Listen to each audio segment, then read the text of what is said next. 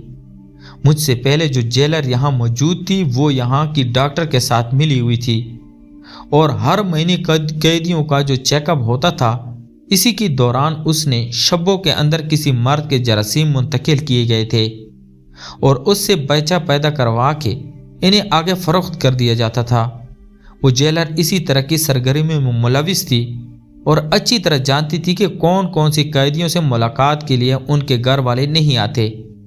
وہ انہی قیدی عورتوں کو اپنے مقصد کے لیے استعمال کرتی اور غلط کام کر کے پیسہ بناتی تھی۔ شبو واقعی مظلوم تھی اور اس نے کسی کے ساتھ ہم بستری نہیں کی تھی۔ وہ خود بھی نہیں جانتی تھی کہ وہ کیسے اتنے بچوں کی ماں بن گئی۔ میں نے اس جیلر کے خلاف آگے کمپلین فارورڈ کر دی تھی اور شبو کی سزا کو بھی کم کروا دیا تھا۔ اب کچھ دن باقی ہیں اور پھر اس کے بعد وہ آزاد ہو جائے گی۔ میں نے اسے یقین دلایا کہ میں اسے اپنے گھر رکھ لوں گی اور اسے ایک اچھی زندگی دوں گی۔ وہ میرے گھر رہ کر میرے لیے عزت کے ساتھ کام کاج کر سکتی ہے۔ یہ سن کر وہ بہت خوش ہو گئی تھی، اور اب وہ جو بچے پیدا ہونے والے تھے ان پر بھی شبو کا ہی حق تھا۔ میں اب اس کو بچوں سے جدا نہیں کر سکتی تھی۔ کیا آپ لوگوں کو لگتا ہے کہ مجھ سے پہلے والی جیلر کو اس کے اس بھیانک جرم میں کوئی سزا ہوگی، یا پھر وہ اپنی وردی کی وجہ سے قانون کی گرفت سے بچ جائے گی؟ کیا آپ لوگوں کو جیل کی زندگی کے بھیانک حقائق کا کچھ علم ہے؟ کامنٹس میں ضرور بتائیے گا۔ تو پیارے دوستو، میں امید کرتا ہوں آپ کو آج کی کہانی پسند آئی ہوگی۔ اگر آپ کو ہماری کہانیاں پسند ہے تو ہمارے چینل کو لائک اور سبسکرائب کریں۔ ملتے ہیں ایک اور انٹرسٹنگ سٹوری کے ساتھ، تب تک اپنا ڈھیر سارا خیال رکھیے گا۔ اللہ حافظ۔